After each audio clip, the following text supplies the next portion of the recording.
This conference All right, will now be recorded. Call the This conference December is no 1st longer being Executive recorded. Committee meeting to order. And the first order of business is, Mr. Burns, would you establish our extensive quorum that we have? Yes, I will. Jackson Bogan. Larry Leverins. Here. Jerry Reynolds. Gary Schroeder. Here. This conference will now be recorded. Greg Jones. Here. Kathy Parker. Here. Quorum present. Thank you. Approval of the minutes. I move to approve the minutes from the November 3rd, 2021 meeting as submitted. All in favor? Aye. Opposed? Motion carried. New business. Ryan? No. Gary? Motion, please. Motion, please.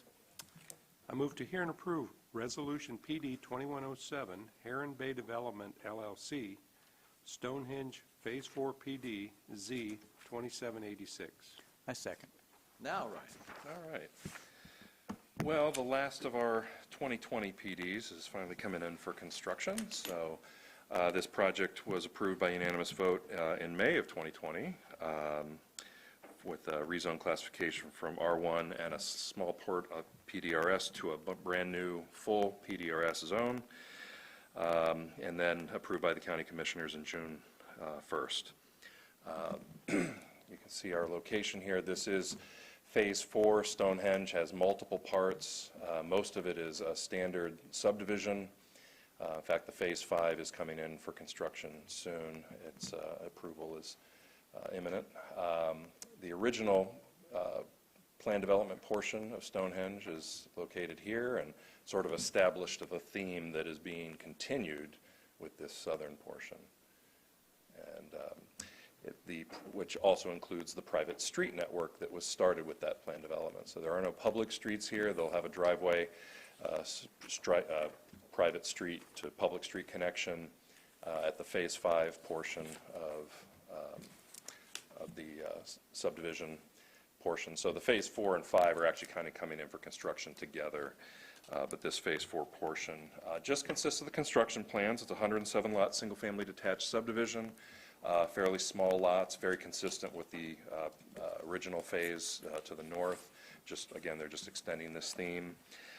This is construction plans only, so this approval will allow them to get permits for clearing, grading, and infrastructure work, but not home construction. So they can at least get all the grading done, get the pipes in, get the private streets in, and then they'll come in. Developers indicated that they're going to plat in phases, so I'll be back with final plat Phase 1, Phase 2, till it's all done. So that may take a few approvals as we go, but that's built into this PD, so that's perfectly acceptable. So bonding is not being requested since they're not final platting. So that's about it. We're recommending approval of Resolution PD 2107. Be happy to answer any questions. Thank you. Petitioner or petitioner's representative have a presentation. Any comments? And Greg didn't show up. And Greg left me holding the bag today. Hi, my name is James Hall. I'm the surveyor on the project with Vester & Associates here across the street from you. It's a pretty cut and dry project. We've met all the approval criteria for the various agencies and respectfully request your approval tonight. If you have any questions, feel free. Okay. Any questions from the committee? Okay. If you have none, you have a yellow ballot for that one.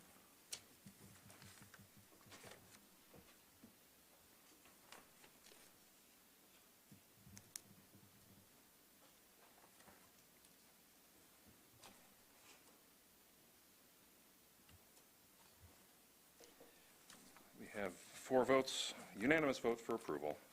Thank you. Thank you. We have nothing for a public hearing. Approval of the December APC public hearing agenda. There are no new cases that have been filed. There's only one continued case. That now has a commitment attached to it. So that'll be reflected in an addendum for that case. Okay. That rezone case for December. Okay. The review and approval of the November budget report. I move we approve the November budget report as submitted. I second. David? Thank you. Budget report's included in your packet. Happy to answer any questions you might have. Any questions? All in favor of that motion? Aye. Opposed? That motion carried. Other business, have just a reminder that Don Lamb's retirement open house is this Friday at 2 in this room. Please come by and give Don our best wishes as he moves on to another phase. Okay. Anything else? Move to adjourn? So moved. Is that the shortest meeting in history? I tell you. That's shorter than the last one I did.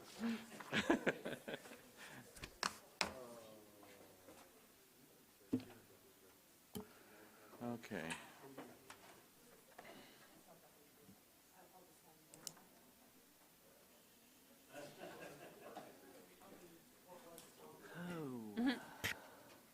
Well, thanks for the input.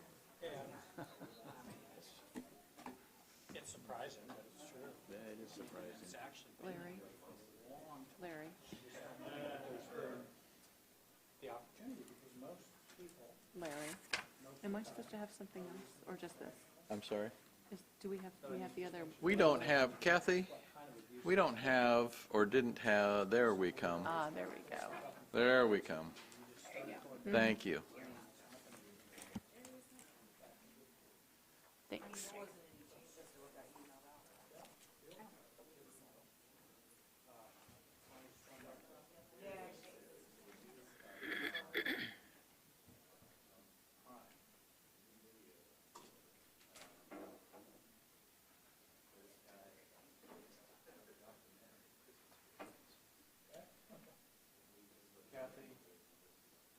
Kathy, you want this? Or who, I don't know who gets this.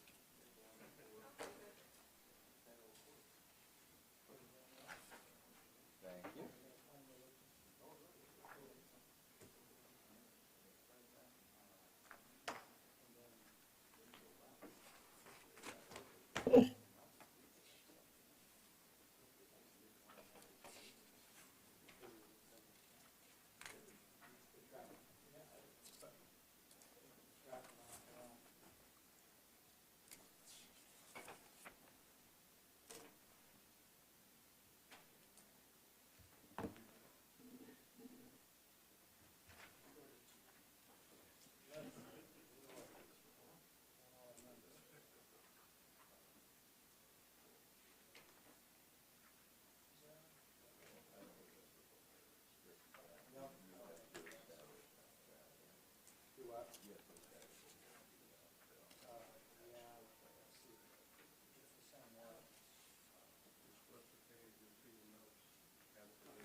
All right, I will call to order the December 1st Ordinance Committee meeting, and we'll establish a quorum. Tom Murtaugh, Larry Leverins, Here. Greg Jones, Here. Kathy Parker, Here. Jackson Bogan, Gary Schroeder, Here? Vicki Pearl, Here. Jerry Reynolds, quorum present. Thank you. Approval of the minutes of the August 4th, 2021 meeting. I move we approve the minutes from the August 4th, 2021 meeting as submitted. I second. Any discussion, corrections? All those in favor? Aye. Aye. Opposed? Motion carried. First item of business is 2 minor changes from our administrative officers, Kathy. Okay, so the first minor change has to do with homework. Is your mic on? Thank you. Thank you, Larry. The first minor change we have tonight is regarding home occupations. And home occupations, they used to require a special exception from the Board of Zoning Appeals. Nowadays, they're permitted wherever a single-family home is permitted by right. And it's a small business. Any sort of office sort of business would qualify. A piano teacher would qualify. A one-chair beauty shop in someone's basement, that's a home occupation. So one thing that is not permitted as a home occupation is medical-related uses, medical-related businesses. Let's see here. So currently a physician, dentist, optometrist, chiropractor, I mean it lists a bunch of different medical fields, are prohibited under a home occupation category. I've never had a doctor call me and say, hey, I really want to start a practice out of my house. I mean, that just doesn't happen, really. Maybe 100 years ago it did, but not today. But what we do get from time to time are massage therapists who say, hey, I'm a licensed massage therapist. I'd really like to do this out of my home. And I always have to say, no, I'm sorry, we don't allow it. Because that is considered a medical, or it's under that medical umbrella. So this proposal would change the prohibited home occupations to unlicensed massage therapists or any medical or dental clinic or hospital. A clinic is generally more than one doctor, and we don't want that. To meet the home occupation definition, only people living in the house can take part in that business. So you can't have an employee coming every day. That would not qualify as a home occupation. So it made sense to not allow clinics, because that seems to mean more than one person. And then we would change the permitted home occupations to an office of a licensed medical professional with no more than one treatment room. So I'm just throwing that out there. We talked about this at AO's back in July or August, I think, and then it sort of sat on the back burner for a while. I did talk to the AOs, West Lafayette, Lafayette, and the county about this today. Basically, I wanted to see how they did home occupations, if they required a permit or not. They don't. It's just allowed. If someone files a complaint, then that will be investigated to make sure they're following the law. But other than that, they're permitted. Mike Wolf did suggest that I talk to the health department to see what they had to say about this. And what they said is, we do not inspect massage therapy studios, salons. I believe they are regulated through the state, and we would want them licensed by the state. I am not against allowing them to operate out of their homes as long as there are no other cosmetic procedures offered, such as microblading or semi-permanent makeup application. So if you wanted to amend this to add that restriction, we could do that. Or we could table this to another month. There's no rush on this, by the way. It's not critical. May I ask?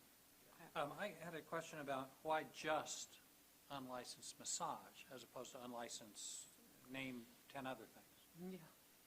Well, that's why it says an office of a licensed medical professional. Understood, but then Yeah. under the prohibited home occupations, we're talking about just unlicensed massage therapists? Those Oh, would I be see what you're prohibited? saying. How about Yeah, we can- unlicensed Right. hypnotherapists? Yeah, wanna- I agree. You want to change that In to other words, make unlicensed? that list more expansive. Right. This is prohibited. Right. And then you turn around and then you go on the permitted is they got to be licensed. which Right. Makes a lot Yeah. of sense. I would agree with that. And maybe there's a way, not that we have to wordsmith it standing right here, but there may be a way to look Mm-hmm. at it as making it a generic, anyone unlicensed in the, we could look at state law about what is considered a healthcare profession or Right. occupation. Yeah, and I just got this information from the health department today. So if you want to table this to next month, I would be fine with that. And then maybe I could wordsmith this and get it better sounding. So really, your push is licensing, because then we know that it's, the state is in charge of that. Yeah, currently, we don't allow anything medical related at all, and I'm not sure why that was always there, but Okay. like I said, it's pretty much just massage therapists that we hear from time to time. Yeah. Thank you. I have a question in regards to what Mike wrote in the email about the microblading and whatever Yeah. the correct words are. Uh-huh. So is that normally allowed if it's a one, if I'm outside of him pointing that out, if I said I just run a salon out of my house, I'm it, is that permitted if it's that currently? Yeah, so this didn't come from Mike Wolf. Mike suggested I contact the health department, Okay. so I did.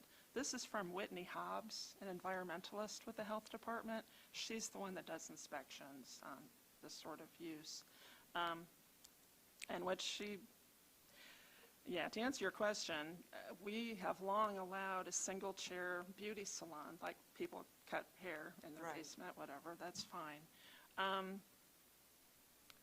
So I've never heard of microblading or this permanent makeup application. It's sort of beyond me. But she's saying, I think, that they would be inspecting those types of businesses. So she did not want them included. But that's what I'm trying to clarify. So if I am going to do that in my home salon and it falls under that, then I could not have a home office. Is that what we're saying? I'm trying to clarify. If you were to call and ask, I would say, well, I guess it depends on what we come up with here. If we prohibit it, then the answer would be no, you can't do that. If we go ahead and allow it, I would say if that call came in, I would tell them this has to be inspected by the health department. But if we permit it here, then it would be permitted. Does that answer your question? It's just, I don't know if we want to create home occupations that also require the health department to get involved. So, I don't know. It's up to you. I agree. Makes sense. I guess this is a dumb question by me. So if I run a salon, the health department never has to check my salon? If I'm a home, if I run it out of my house? I don't know. I'm just asking the question. Yeah, I'm not sure I how would like the, to think that they do, but maybe not. I don't Yeah. think you do, but you're licensed. You're licensed is the difference.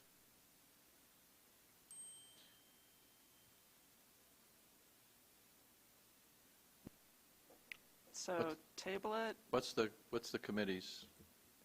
I think maybe you just got that, work on that and bring it back. Maybe we'll have a few more members here next time. We might Yeah. have some time to think about it and Okay, come we'll up do. with a better permanent Yeah, proposal. okay. Okay. Thank you. Thank you, Kathy. Okay, moving on. Moving on. So the second part of this is limiting the locations of self-storage warehouse businesses. We dealt with these, I don't know, a couple of years ago, I think. They used to be permitted in the agricultural zone by special exception, and I believe we took them out of the agricultural zone. This came to our attention because the Coca-Cola bottling plant on Union and Salem downtown, I guess they moved out, and a self-storage warehouse business moved in. And the city was concerned about this because it's such a prime location, and a self-storage warehouse, in their eyes, was not the greatest use to move into that building. So they brought it to AO's, and we talked about this at our last meeting. And what we came up with was just to keep self-storage warehouses out of the urbanized sewered areas of our cities and towns. So here's the Lafayette's, and we already have maps in our zoning ordinance in Appendix A for all of these jurisdictions. So here's the Lafayette area that we would be talking about.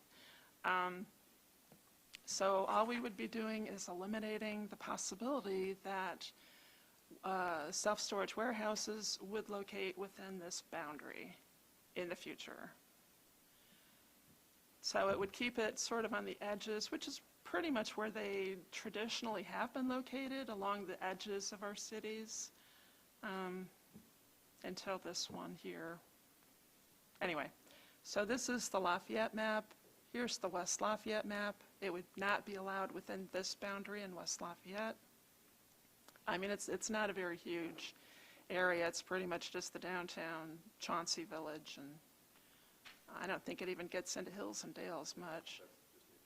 It's just New Chauncey, yeah, and then a little bit of the island over here. Here's Dayton's, Battleground, Clarks Hill, and Stockwell. So that's the proposal. Let's see. Can we go back to the Lafayette one? Yeah.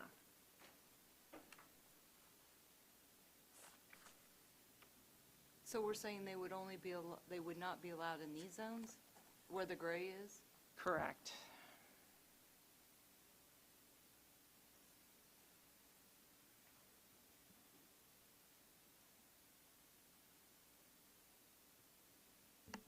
Where's Market Square on this? Because I'm looking at Elmwood, so I'm trying to figure out. So here's Erie Street, this right here. Here's Greenbush. So Market Square would be right here. Okay.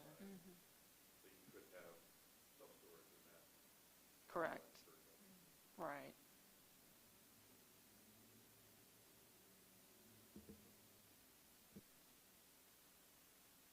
Yeah, the way Dennis Carson described it is, they want to kind of preserve the urban core area for other uses that are a little more lively than self-storage. They cited the conversion of the old Toys R Us on Sagamore Parkway to a self-storage as one they were fine with. They said that was a great adaptive reuse of a big old steel building. But in the older parts of the city, they'd like to see something else besides that, and they don't want to see old buildings just flip to that use and kind of kill the street life, that kind of thing. That's kind of the direction they're going in. So they kind of glommed onto this idea of like, well, we already have a map that outlines the traditional historic urban grid pre-World War II development pattern for Lafayette and the other communities. How about just create a general prohibition of the use within that established boundary? So, I mean, really, this use is innocuous. I mean, it's not a bad neighbor, really, if you live out, in the suburbs kind of Lafayette. It's quiet, it's not noisy or smelly or, it's just there. But it's maybe not the best use in the downtown. now, Kathy, correct me if I'm wrong, though, since this wouldn't necessarily offend a definition, a variance could be sought against this, couldn't it? No, because I think they want it in the use table, right? It would be a footnote, I think, in the use table. Footnote in the use table, It which says a cannot be footnote. varied. Okay. That brings, Do we know so- how many are going to, I'm sorry. Is there any existing storage units outside of the one that we talked about? Because I was thinking there's one on 9th Street, back behind Clues and them, which I'm trying to look on the map to figure out. I'm just wondering how many, if they're already in these zones, or would become non-compliant if something happens. Right, Well, the self-storage, isn't that a defined term in Chapter 1? it is, Yeah. yeah. So as different from warehousing or something like that, correct? Like in Yeah, an self-storage I-zone. is different than a warehouse. Those are two different uses. Right. What's a self-storage warehouse then? I guess I don't know what Yeah. the difference is. Self-storage is, Self-storage- multiple garages, customers rent a space, as opposed to a warehousing facility Oh, like Like the a candle business, maker, and then yeah. they have a warehouse where they store their products, that would be allowed here. That's not self-storage, that's their storage. Right. Yeah. Self-storage, I can call and say, hey, can I, You rent a space. Store my boat or Exactly. something? right, or rent a room to store my furniture. So self-storage warehouses are not addressed at all currently. No, they are. They're defined in Chapter 1, no? They are defined in Chapter 1, Right. and they are in the use table. We're not changing where they're located, except we would limit them to not locate within these urbanized areas. Do we have an ordinance out? I think they're permitted in GB. They're not allowed in a lot of districts. I have a comment, Larry, when we get Go a ahead, chance. Gary. There's one in the cabinet.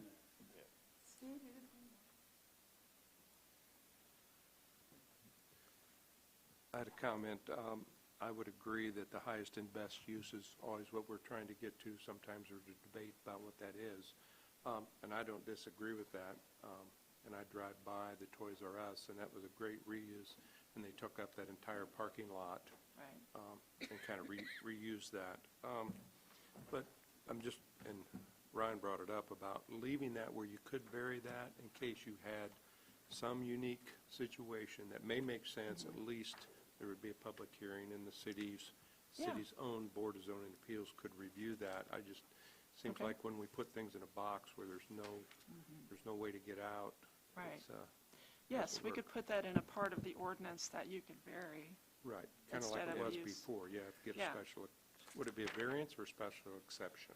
Depends on how we do it. I think a variance would be heard by the city, and a Yes. special exception would be heard by the Correct. county board. So I think a variance would be appropriate, Okay. so they could hear their own case.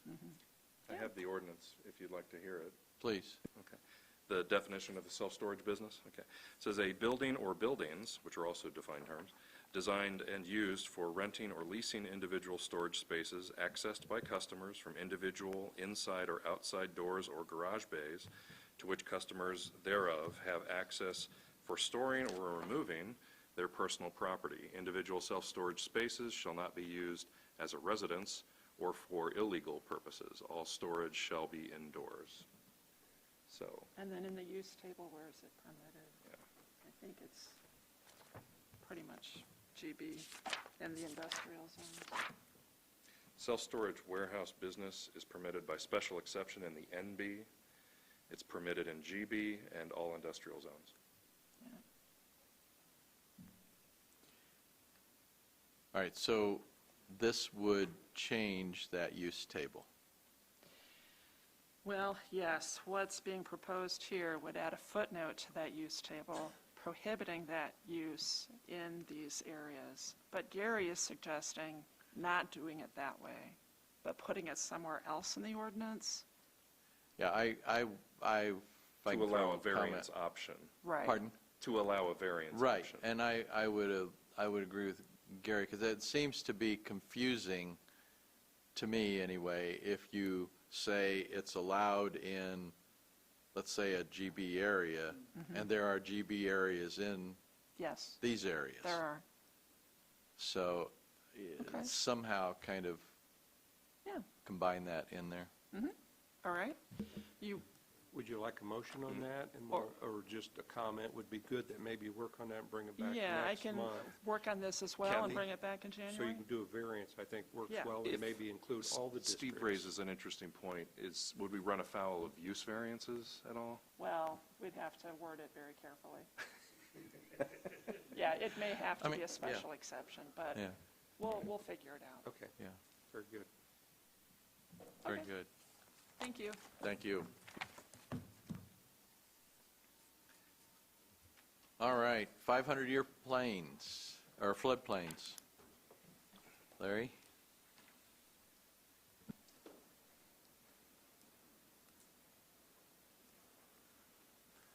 Hello. We're here tonight because We have a proposed higher standard for development in and surrounding the current floodplain zoning. We're here because as part of West Lafayette's downtown plan, which was approved a year or so ago, we had a statement that said, as part of the 500-year, through extensive, despite this, the Emergency Management Agency is already contemplating additional regulations there. To be proactive, this plan recommends that all new structures east of River Road be built to the 500-year floodplain elevation or flood protection grade, whichever is higher, to increase protection from flooding. What is currently in place in the zoning ordinance is the standards outside of the floodplain zoning, which do not allow new structures, is we currently have a 100-foot distance from the floodplain zone where all new structures are required to have the lowest floor elevation of the structure at flood protection grade, which is the floodplain elevation plus 2 feet. Because of the plan in West Lafayette's downtown plan, we've had a few recent developments that have been proposed in this area east of River Road, where this policy has been part of negotiations. And through a few of those negotiations, staff felt that it was best to potentially make this regulation an amendment to take the negotiations part of this development process out, and it would kind of be like a baseline for where negotiations would start, at least as far as how a structure is built in relationship to the floodplain. Through those discussions, we have talked to the city, Lafayette, and the county about also extending this policy into their jurisdictions. So through that, we've come up with a few potential options, which we have listed here for discussion. We could just make it a simple no development, which would be no new structures in the 500-year. We could allow new structures, but require an elevation to the 500-year, which is what the plan proposes for that area of West Lafayette.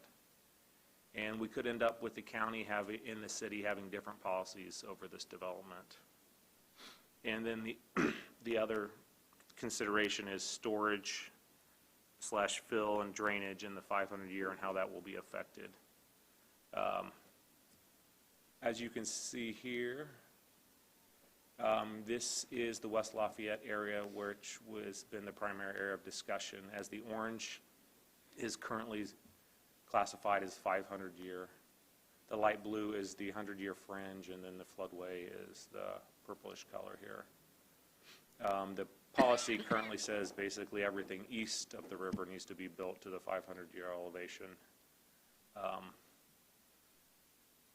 Another example that we have here is the Lafayette side, which is kind of undeveloped area, which is east of Ivy Tech, for example, where the orange, again, would be area where we would have, currently we're discussing having a higher standard. We wouldn't completely take away development from this area, but we are proposing to require new structures to be elevated to the 500-year. Similar to the West Lafayette policy. This is just an example of a location that is currently kind of green and undeveloped.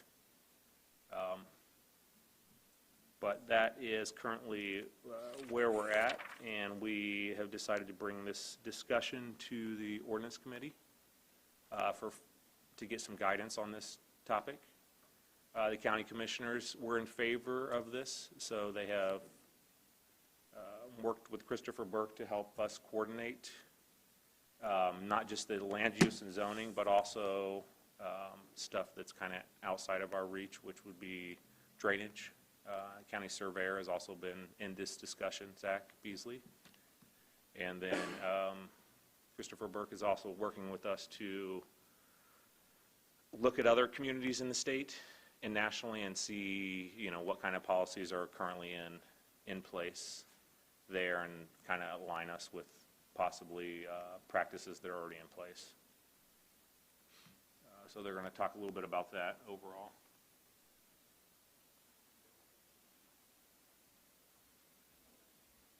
Thank you. My name is Sheila McKinley. I work with Christopher Burke Engineering. So there's increased interest in the 500-year.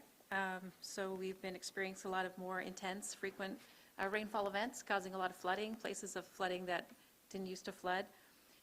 So the interest then, and we're expecting this flooding to increase. It's probably going to be more intense in the winter and spring when there's no tree cover or nothing to intercept the rainfall, so we're probably expecting more flooding as a result of that. So the 500-year floodplain provides critical storage that is needed for these extreme flood events. And so it's more common that this area will get flooded probably in the future. So the rule of thumb in the floodplain community is the 500 is the new 100. So we're sort of taking that stance with a lot of communities that we're working with, just having them protect this area or keep this area open or have higher standards in place so we don't lose that flood storage and the capacity of that area. So there certainly are consequences to losing that flood storage to infrastructure and development, increased flooding. So are the maps here?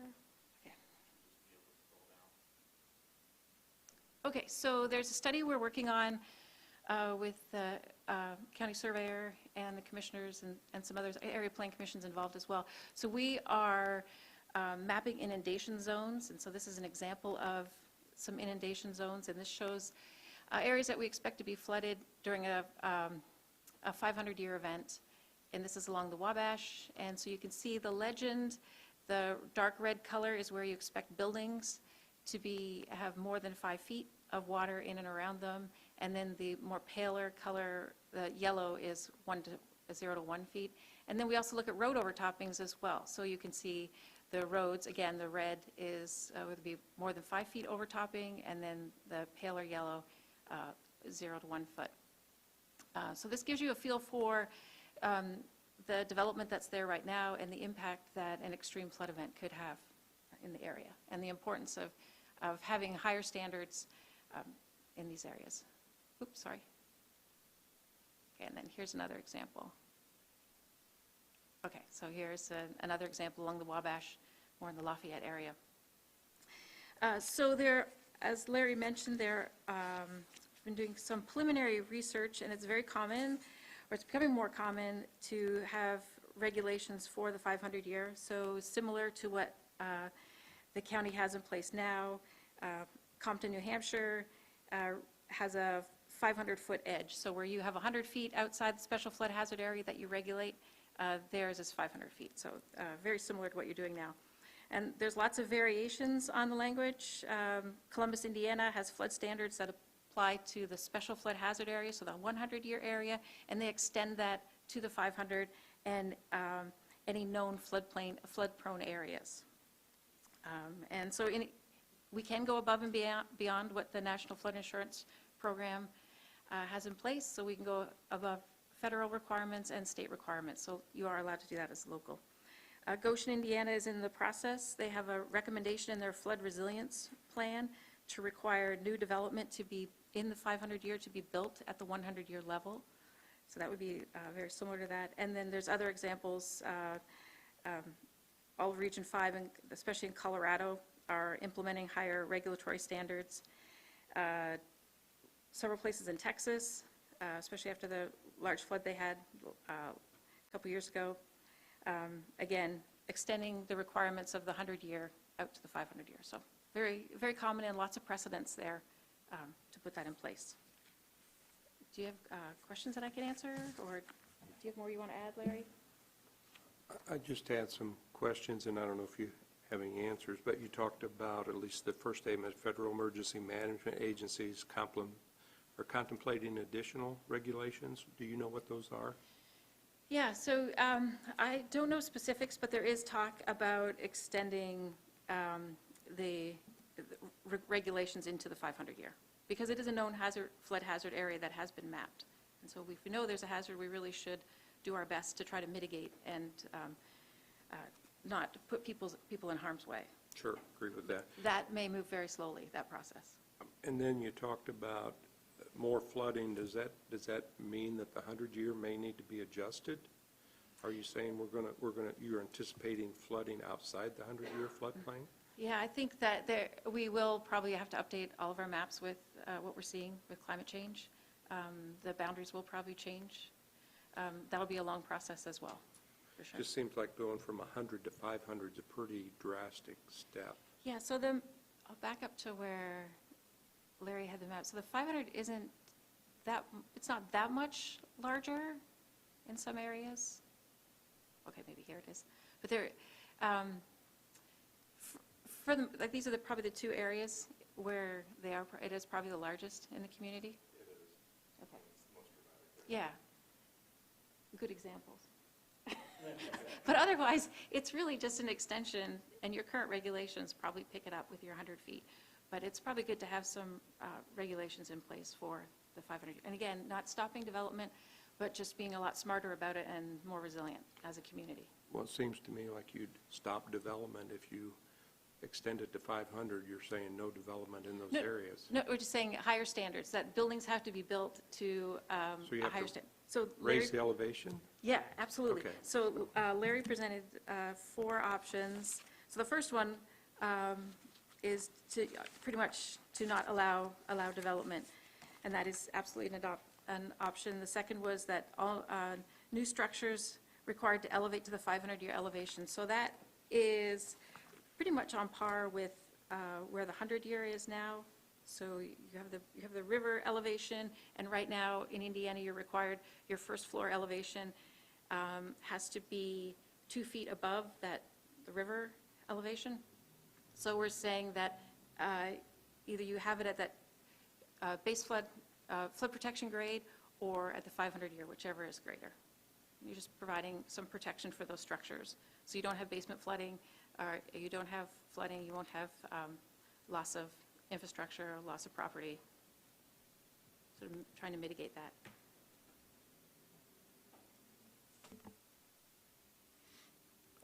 Gary, as an example, and Chad, correct me if I'm wrong, but we had a developer who was looking to put a building in the levee area there, and this kind of the discussion really took a turn when they wanted to put an underground parking garage there.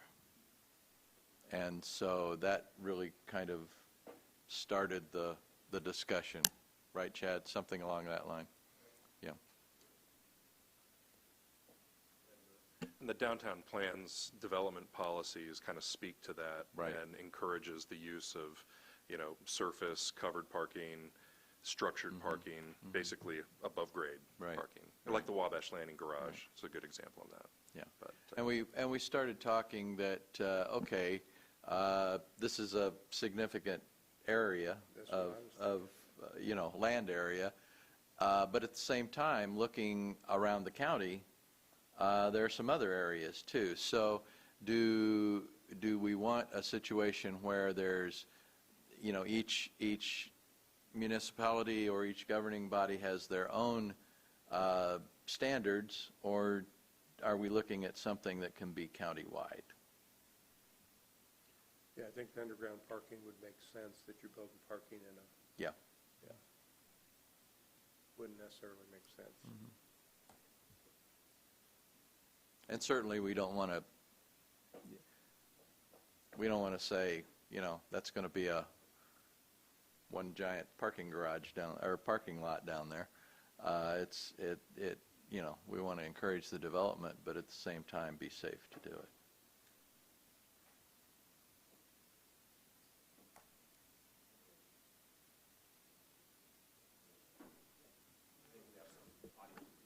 Yeah, we understand that there's engineering solutions to pump water out of spaces. I mean, you can Sure. allow, this jurisdiction could, contemplate an ordinance to allow development in the 100-year floodplain like other localities have.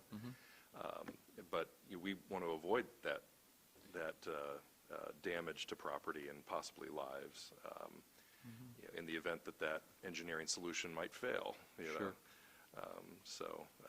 That's kind of what was underlying that policy as we developed it during the downtown plan development phase, was to allow for development, but try to do it so that it's sort of primed, so that it's in a more safer, literal environment.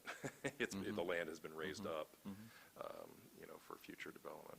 Are there also insurability issues here that could be looming? I mean, you think about waterfront, oceanfront property that at one point you could get private insurance that morphed into you can't get private anymore, you have to get it under the federal program. I'm not sure how that's moving, whether or not it's becoming more difficult or more expensive, but you know, we're interior. It's not saltwater, however. Is it an insurability issue?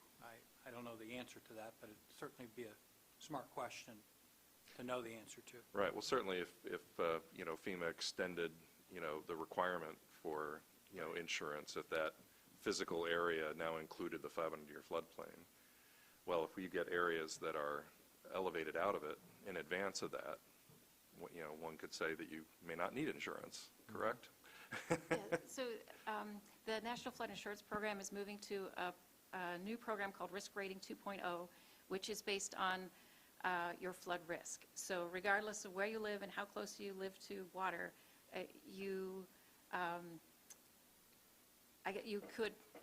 that's what your insurance policy would be. So the closer you are to a body of water or in a floodplain, you're going to pay a higher insurance premium than if you're outside. But it's based on your risk. It's no longer based on the mapped boundaries, or it won't be. It's in the process of moving in that direction.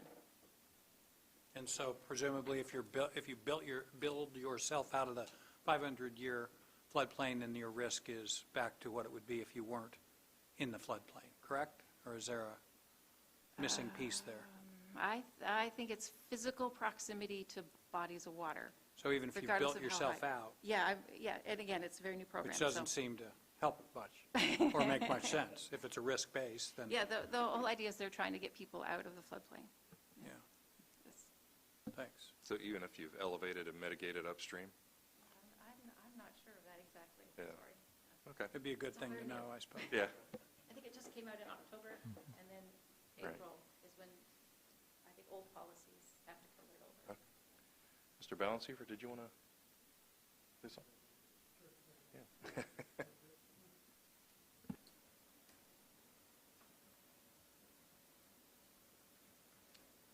Hello, I'm Pat Jarbo with T-Bird Design, a professional engineer.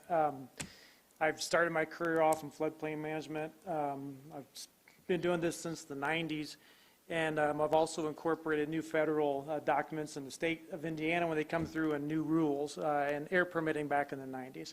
Back in 1996, the feds came down with air permitting requirements. It came to the state, and why I relate that is because I would caution anybody to speculate on what the feds are going to do and be preemptive on this, due to the fact that we, as an engineer, I would speculate that you won't get it right. And not to say that the floodplain is extremely important to manage, it is, but we've seen a lot of mistakes that have happened. We can currently see the mistakes that happen.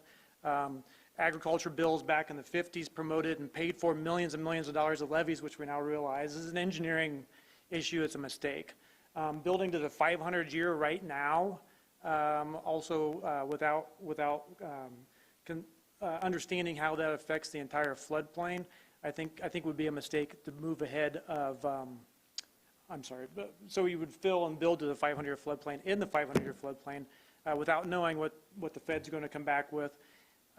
Would be a mistake to try to incorporate something right now. So my suggestion is that we would, as the board, we would not speculate on what the feds are going to do. I totally agree things are changing. It's going to a risk-based assessment. It's entirely appropriate to do that. One of the misnomers, too, is as we look at this, we see the orange map on there. We call it the 500-year. That's not the extent of the 500-year. The 500-year includes all the blue as well. The 500-year is the 500, the 100. So when you say build to the 500, you mean that everything in there would happen. And I think that's not what you want to do right now until we understand and the feds come back with language of how to manage that. And then as we talk about things, below ground parking lots, parking areas, one of the things the feds actually have in language today talk about the use of elevated buildings, not in Tippecanoe County, of course, and the uses for those would include parking, storage, building access, non-habitable areas, and those are things that actually aren't bad for the environment, for the floodplain. It's an open area. And when we see open areas up there and we talk about 5 years of depth and loss of life, we're not talking about that. We're talking about more likely there's a lot of these areas up here have tenths of just a few feet of potentially in a 500-year event. So the states are going to build above in a 500-year event to promote safety. I mean, in a 500-year storage event, we're not talking about feet of water. So, and I know there's nothing more confusing than talking about floodplain management or having an engineer stand up in front of you to talk to, but my encouragement would be that we base it on specifically on what the feds come out with. Being proactive in this case, I think, is not appropriate. And you're already protected the 2 feet above the 100-year anyway. In most of this area up here, we're not talking about 5 foot of depth from the 100 to the 500. We're talking about 3 feet of depth. You're 2 feet. You have 2 feet on top of the 100-year flood elevation anyway. So in Tippecanoe County, you already are above and beyond. You're already preparing for what can come for the 500-year. I would recommend that as a professional engineer that we do what makes sense from the feds that will align with insurance purposes, so that when we do go try to run with the NFIP, that this county is doing exactly what the NFIP is designed to manage, as opposed to something else that we might have to fit in there. So I'm all for management of floodplain. I see the problems for it all the time. Let's make sure we're doing it right and let the engineers make decisions based on engineering management. And we'll just be a matter of time before it happens. So I talked too much. Thanks for listening. Any questions, I'm happy to answer. I know it's a complicated issue, but it's really important that it's studied on the basis of engineering. So thank you. So what you're saying is our 2 foot is good for now? It's a very good start, yeah. So I think even downtown here, there's not many areas that are even above 3 feet in the 500, between the 500 and the 100. And as the 100 does increase, so you've got a cushion already in there. For now, what's that mean? I mean, we can end up with this event here the next week, and it may not happen for a long time. So it's all risk management. The more you can do, the better. It's the 500-year is it's not. So I'm not saying that for now. I'm saying it's a good start. The 2 foot above the 100-year, and then the issue of whether or not that extends from 100-year from the edge of floodplains. On a distance level, there's a 100-foot setback. It's inconsequential. It should be 2 feet above, regardless of whether it's a 100-foot setback or a 1,000-foot setback. If you're able to be affected by a nearby floodplain, then 2 feet of elevation was really important. So that makes the most sense as far as engineering goes, at that 2 foot of elevation. So that's how I see it, and when we model these things. So. Thanks for asking. Like I said, I talked too much on this, and I know it's a very complicated issue, but I would highly encourage that we not make preemptive, proactive, non-engineering based decisions prior to things come out from the feds that we can make sense with. So, how long? When could we expect something? Yeah, I don't know that answer. You're talking about the feds right now, so risk-based maps have been in development for many years, and that data is analyzed on a way that they haven't done it before. That's a really good question. I mean, things are out there now, and they're discussing it, but impossible to say. Yeah, so but what you don't want to do is you don't want to end up in a circumstance that you've missed the mark with what the feds come back with that comply, so to make it harder for folks to understand how their insurance works well. And, of course, that you comply with NFIP and things like that. The community rating system's already out there. They talk about a few things. Risk management is one of those. I'm sorry, I do talk too much, but how they do manage the 500 right now in the community rating system is based on risk usage. So, for example, in a quote here from the federal document, critical facilities to be protected to the 500-year flood level. Critical facilities include sites and structures that are vital to the community, e.g. hospitals, fire stations, water treatment plants, or that could cause significant problems if flooded, hazmat site, wastewater treatment site. So right now the risk management is based on risky sites and not just definitely elevation. So, you know, and that's the only documentation that the feds have right now that's part of this system that's actually in something that we can reference that's not coming. So, all right, thank you very much for listening. Thank you. Larry, one quick comment. When we talk about the 2 feet above, Ryan or somebody from the staff, I was thinking that we changed that in the ordinance, that was not the finished floor, but was the substructure of the floor, the bottom of the floor joist is where 2 feet above the elevation needed to be. Here, you can see here the ordinance talks about the lowest floor elevation of the structure. So, right, it is bottom of a crawl, right, the lowest, basically lowest flat space of a structure. Yeah, I remember addressing that. If you're on a slab, you're okay, 2 feet above, but if you got a crawl space, floor joist, so I remember increasing that a few years back, so I think we do have some pretty good protection there. In some cases, it's far more than 2 feet, so. Yeah. Thank you, Larry. So what we're looking for at this point is either more discussion or guidance moving forward. You know, we can come with a proposal next month for an ordinance amendment, or we can, you know, have further discussion. I would tend to agree with Pat if you're looking for direction that, I mean, if we're waiting on the feds to study this, and I assume it takes longer than we would expect, and, you know, I'm certainly not qualified to make flood decisions, but I would think we should wait on the federal management, and I'd move we table this until we get more direction from the feds. So I'll make a motion to table this until federal emergency management comes out with a little more direction. I'll second that. Any discussion? Okay, all in favor? Aye. Aye. Opposed? Motion carries. So we'll just sit on this for a while. Just for clarification, does this mean that the two cities and the county are working together and have commissioned Burke to look into this? Does that mean that the effort is to just go on ice for the time being? The thing is, the feds could take years. How many years? In the meantime, we have, you know, a massive redevelopment area in the levee that we should be giving some consideration to, probably erring on the side of caution. But it's worth looking at now rather than just saying let's not even consider it, which is why, you know, we've brought Burke into this. Right now, this moment is just a matter of introduction. We're not going to be bringing an ordinance next month. We're just letting you all know that this is something that we're looking at, and we'll be reporting back to you periodically on. But as far as getting in the weeds, you know, this isn't the time for that. You know, we haven't really even in earnest started yet. So I guess we just need some clarification on the motion.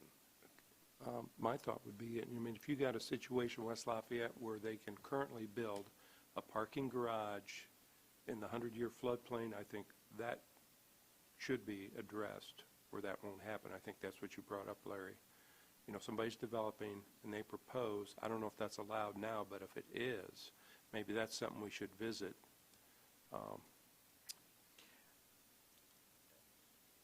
Personally, I would like to see us continue to study what's going on in the county, where the county stands with floodplain, where this might be an issue. I think it's important that whatever we come up with is countywide instead of local for each municipality or each entity. How that continues at this point, I'm not sure. I mean, I'm not sure either, because it seems like we might spend a lot of time, spend a lot of maybe money on consultings, and then when the federal comes out with the regulations, we're off base. You know, we've done something that's not in sync with what they're doing, and that's why I think, even though it may take some time, I'm not sure that we're under imminent danger with our current regulations of building something that's inappropriate. Now, going back to if the 100-year may need to be adjusted or is adjusted, I think that's revisited from time to time, and if that changes, that will allow that protection. But to go to 500 in one fell swoop, which seems to me like what is being proposed, I think is premature, and that's why my motion to kind of, I don't want to see an ordinance that we go to 500 years. right. Yeah, well, it's, remember, it's not a prohibition of development in the 500. Right. They're trying to elevate to essentially safeguard those areas. Certainly, if the feds came out with something, our ordinances would have to necessarily be adjusted to fit with them, and that's all part of the ordinance amendment process. And we'd come to this body with, clear evidence that the feds have made a direct change, and we need to adjust our ordinances to do that. So ordinances can be amended. I think it seems that the issue is the whole proactive part that came from this West Lafayette downtown plan policy, and I think it deserves to be vetted to a certain extent by these professionals that are being brought to bear to really ascertain what we could do. Particularly the Bartholomew County's ordinance is one that we sort of leaned on, something that's already on the books, something that a locality has already accomplished.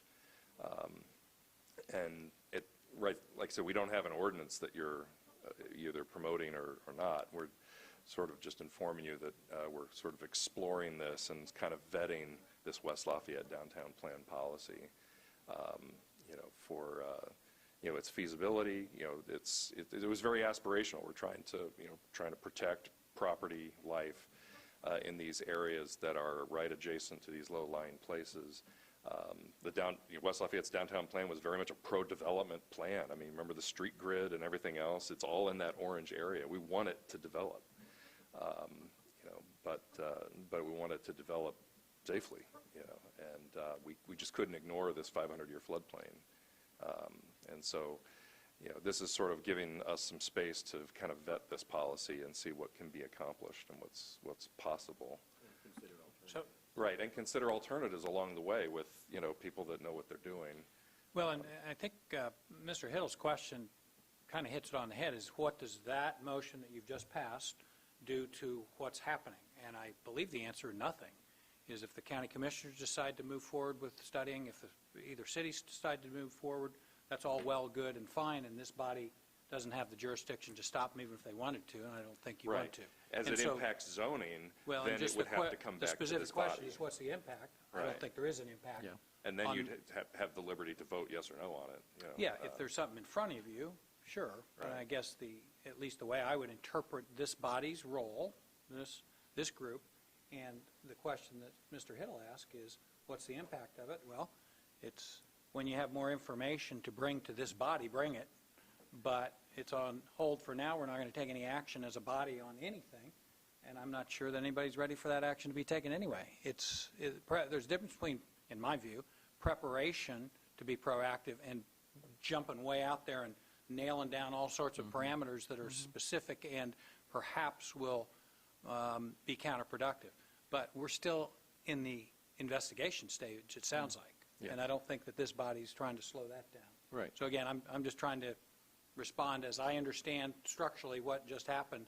It has nothing to do with what's moving forward in three different jurisdictions. Really in preparation for Yeah. what might come down from the feds. Yeah. Mr. Hiddle, does that?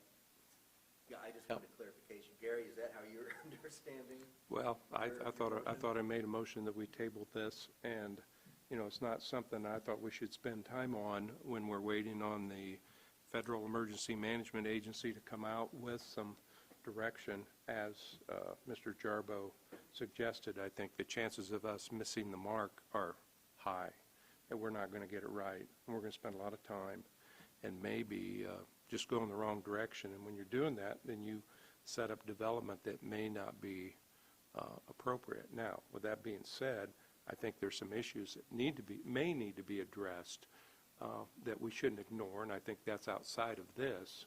But if you can currently build a parking garage in the floodplain, I mean, I don't know if anybody has that answer. Can you build a parking garage in the floodplain? Not in the Underground. 100-year floodplain. No, okay. So it sounds like that answer's already been answered, that's Right. not an issue. And then the other part, Ryan, I think you said, we're not saying you can't develop, but I think we do say you can't develop in the 100-year floodplain. I mean, we prevent people from raising their houses in the floodplain locally, that other areas allow them to raise their houses. Not something I disagree with, but Or that's... put them on stilts. I Right. mean, yeah, right. We don't allow Like that. in White County, yeah. Yeah, we do not allow that. So Right. it is allowed. We used to, but we changed it a long time ago. And, I mean, that's my point about you're going to have the federal people come out with some regulations, and then we may be off the mark. So, I mean, then we can Right. debate who's correct or not correct. So Right. that's why I made my motion that, I mean, if we got specific issues, we should look at them, but, So you are suggesting we discontinue, that's your motion? yeah, I think so, until we get some direction. I mean, and I think it's going to take some time because it's a pretty complicated issue. I don't think you can just, That's why we were bringing in a professional, and we want to do it rather than wait 12 or 16 or 27 years before we get something from the Fed. well, true, I bet, you know, I'm not disrespecting the professional, but I mean, it's someone's opinion. I mean, Right. I'm not sure that someone has the answer. but in the interim, do we just build in the levee and ignore the West Lafayette downtown plan policy? I think that there's my thought is, you build to the regulations we have. To make a jump from 100 to 500 years is a pretty big step. And I think that's what's been Well, proposed. we have a locality that voted for that, and so we have a jurisdiction within our orbit that is interested in pursuing this via that policy. And I think they at least deserve a hearing, and I don't think you're squelching that. You know, they want us to explore that, whether that is just West Lafayette's issue and it doesn't go to the end of any of the localities, that's, up to those localities. But we do have a comprehensive plan policy that is interested in exploring this, and that's really what this effort is to explore it and see what is practical. Yeah, and we're not coming out of the gate advocating 100-year rules for 500-year area. We're saying we want to study this. Yeah. We're not saying at all that 100-year regulations should be applied to 500-year. Right. We want to study this. And that policy says as much as well. It's not prohibiting development at all. It wants it to happen safely, and prep it for the future, so.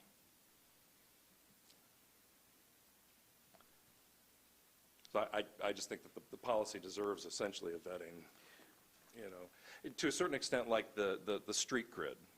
The Redevelopment Commission for West Lafayette has already authorized money to begin an engineering analysis to actually study that grid so that it's not just a pie in the sky, list of streets, but actually what can we practically construct on the levee to create a street grid. It's subject to further study and engineering. That's what essentially we're trying to do with this policy, is subject it to further engineering and study. So I would say it's premature to And part of that is going to squelch be... the study effort. Right. Part of that is going to be, how does the floodplain play into all of that? Right. Correct. So we need to, some kind of... So perhaps we sort of mischaracterized this effort. This really was meant to be an informational item as opposed to an action item. So I apologize for that miscommunication. But I think, we're anticipating, returning with kind of updates of where we are. And it could be many months, but like I said, the process is just initiated, so. So I think I might agree with Mr. Burns that in terms of action, there's really not much to do, correct? We can, we can just revisit this again when we actually have something to we have something to relate to you, either information from the feds or just this own analysis that the county's interested in. I'd have to revisit my motion, but I was thinking, my motion was to wait till the Federal Emergency Management Agency gave us some direction. So it's not Right. just tabled till you decide to do something different. But I Well- think we're waiting on their study. I mean, they're doing a study. I think we should wait on that. And I understand, but this body has the right to change that at any time. The mere fact that it's passed once doesn't mean it can't be changed again, is my only point. So if something was brought, they could certainly hear it, but that would be a question for the majority to decide at that time, whatever that may be. I understand your point, but I don't think procedurally it works that way. I think direction was asked. Yeah. I made a motion. We You gave did. direction. And Understood. So- And this body voted for it, so. yeah, so I think Yeah.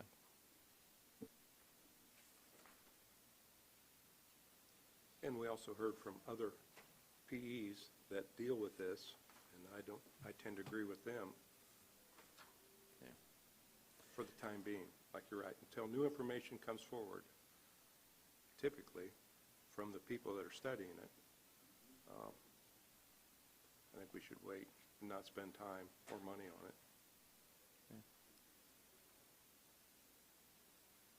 All right, we passed a motion. Essentially, the individual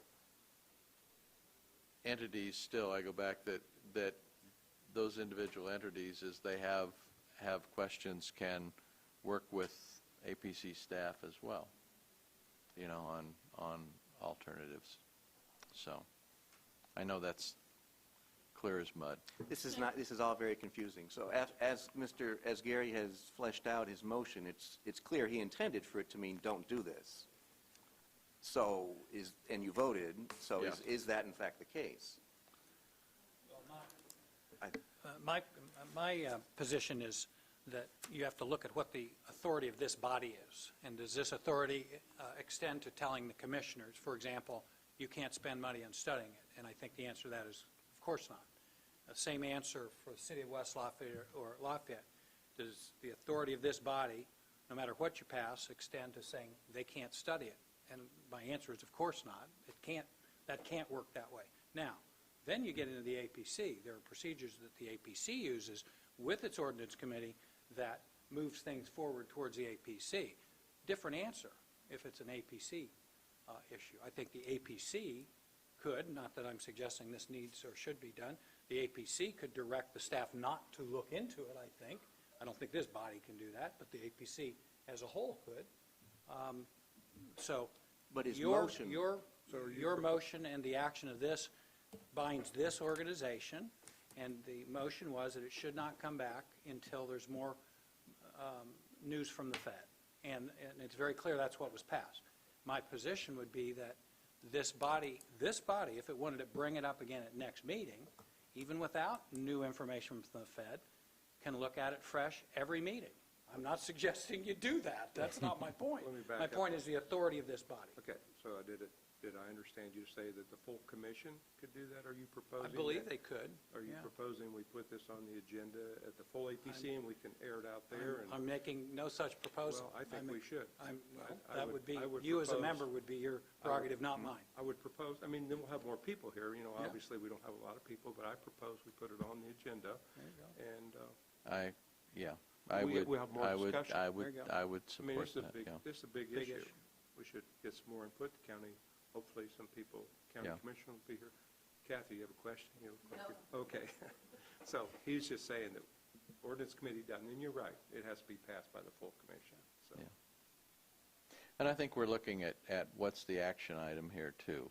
What are we, typically, we're moving ordinances forward once the ordinance is completed. So, that's another part of that as well. Well, that's my point. If they're wanting direction, so my expectation would be that they're going to work on it and they're going to come with a proposal. And I think a proposal is premature, Yeah. Okay. as we've heard from other testimony, Okay. that it's premature to do Yeah. that. Okay. All right. So we'll add this to the meeting on the 15th. Okay? Go from there. Can I ask for something since it's going to APC? You guys referenced Bartholomew County and some others. I guess I would be curious if you're going to present to the group to know, you know, did they even have our rules in place, or where did they start compared to what, not, because we're not the same, and so where was their baseline to start to go to? Like I said, we're in the process of starting this process, so we don't have all the information for you. Yeah, that's part of it, yeah. That, like, you know, we're just kicking this off, so if I had something to share, I would, yeah. Larry, one more question. We got 15 minutes left. I see a lot of people out there. I'm wondering if anybody else wants to speak to that from the public. I have comments here. Okay. Yeah. Gotcha. Thank you. All right. Is there anyone else that would like to speak on this topic? Okay. Hearing none. Gary? A move to adjourn. That's the last motion. That's the last motion. Okay, we're Thank you. adjourned. We are adjourned.